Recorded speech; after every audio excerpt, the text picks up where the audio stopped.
제목 보리수나무 아래의 실뜨기. 지영이 처음 시어머니인 명순 여사를 만났을 때 그녀의 인상은 마치 한겨울의 서리빨 같았다.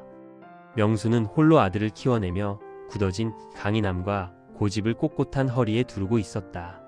결혼식 날에도 명순은 지영의 손을 잡는 대신 짧게 한마디만 던졌다. 내 아들 밥 굶기지 마라. 그거면 됐다. 지영은 서운함보다는 두려움이 앞섰다. 대기업 대리였던 지영과 시장에서 평생 국밥집을 운영해온 명순. 두 사람 사이에는 넘을 수 없는 거대한 세대와 가치관의 벽이 세워져 있는 듯했다. 결혼 후 첫 명절, 지영의 코끝엔 진한 기름 냄새가 맴돌았다. 시어머니 명순 여사는 새벽 4시부터 부엌대기를 자처하며 불판 앞에 앉아 있었다. 지영은 서둘러 앞치마를 두르고 곁에 앉았지만 돌아오는 건 차가운 눈길 뿐이었다.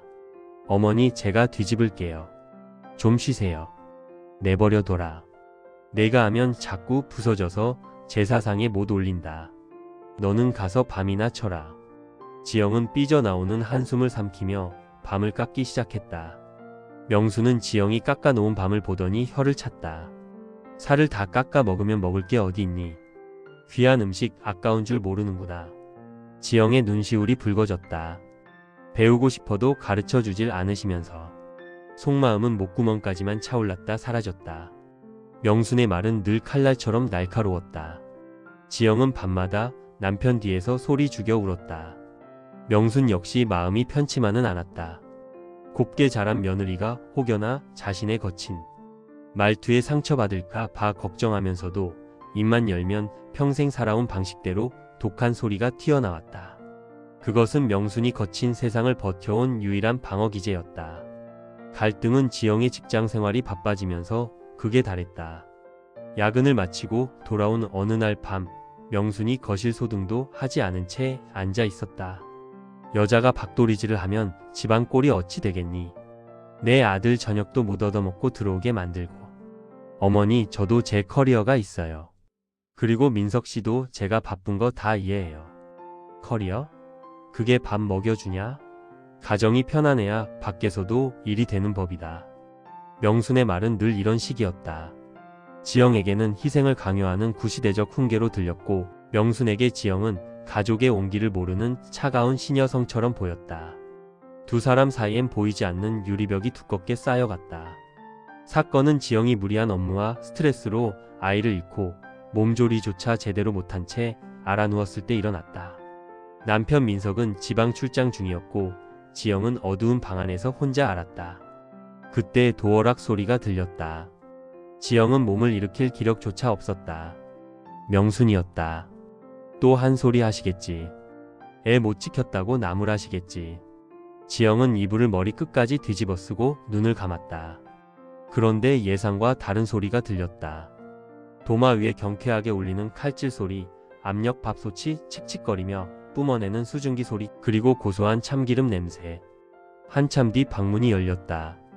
명수는 쟁반을 들고 들어와 침대맡에 놓았다. 일어나라. 울어도 배는 채우고 울어야지. 명순이 건넨 것은 뽀얗게 고아낸 미역국과 정갈하게 다진 전복죽이었다. 지영이 힘없이 수저를 들자 명순이 투박한 손으로 지영의 머리카락을 귀 뒤로 넘겨주었다. 나도 그랬다. 나도 첫째 잃고 시장 바닥에서 대성통곡을 했어. 근데 지영아, 내 몸이 살아야 다음도 있는 거다. 내 탓 아니다. 그러니 먹어라. 시어머니의 입에서 나온 의외의 위로. 지영은 국물을 한 모금 삼키기도 전에 참았던 눈물을 터뜨렸다. 명수는 말없이 지영의 마른 등을 토닥였다. 그 거친 손바닥의 온기가 지영의 텅 빈 가슴을 채우기 시작했다. 몸이 조금 회복된 후 지영은 처음으로 명순의 일터인 시장 국밥집을 찾았다. 낡은 앞치마를 두르고 땀 흘리며 일하는 명순의 뒷모습을 보며 지영은 가슴 한구석이 아려왔다. 장사를 마치고 두 사람은 시장 어기 큰 보리수나무 아래 벤치에 앉았다. 명순이 주머니에서 박하사탕 하나를 꺼내 지영의 손바닥에 쥐어주었다. 내가 너한테 모질게 군 거 사실은 내 팔자가 무서워서 그랬다. 명순이 먼 산을 보며 입을 뗐다. 혼자 자식 키우느라 세상 천지에 기댈 곳 하나 없으니 내가 독해지지 않으면 누가 나를 지켜주겠니? 내 아들한테 시집 온 너는 나처럼 안 살길 바랐는데 내가 아는 사랑법이 이것뿐이라. 가시 돋친 말만 골라 했구나. 지영은 처음으로 시어머니의 강인함 뒤에 숨겨진 외로움을 보았다. 어머니, 저는 어머니가 무서웠던 게 아니라 서운했어요. 저를 가족으로 안 봐주시는 것 같아서요. 이제 제가 어머니 편 할게요. 가시 세우지 마세요. 명수는 쑥스러운 듯 고개를 돌렸지만 지영의 손을 맞잡은 힘은 단단했다. 그날 이후 두 사람의 관계는 완전히 달라졌다. 지영은 주말마다 명순을 찾아가 현대식 요리를 전수했고 명수는 지영에게 인생의 지혜를 나누었다. 명절날 이제 부엌엔 웃음소리가 끊이지 않는다. 어머니, 요즘은 나물에 발사믹, 식초 살짝 넣으면 상큼해요. 한번 드셔보실래요? 어이구, 요상한 걸 넣는구나. 그래도 내가 해주니 맛은 있네. 두 여자는 이제 시어머니와 며느리라는 이름의 수직적 관계를 넘어 험한 세상을 함께 걸어가는 든든한 동반자가 되었다.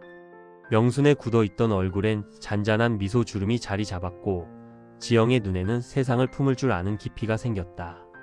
몇 년 후 지영은 예쁜 딸을 낳았다. 아이의 돌잔치 날 명수는 지영의 손에 낡은 비단 주머니 하나를 쥐어주었다. 그 안에는 명순이 평생을 아껴 모은 금가락지 몇 개와 삐뚤삐뚤한 손편지가 들어있었다. 지영아, 고맙다. 내 시든 삶에 물을 주어 다시 꽃 피우게 해줘서. 너는 내게 온 가장 큰 복이다. 지영은 비어있는 허공에 대고 나지막이 속삭인다. 어머니 보고 싶어요. 오늘 저녁엔 어머니가 가르쳐주신 그 투박한 나무를 묻혀볼게요. 소금 간 말고 어머니가 말한 정 한 꼬집 넣어서요.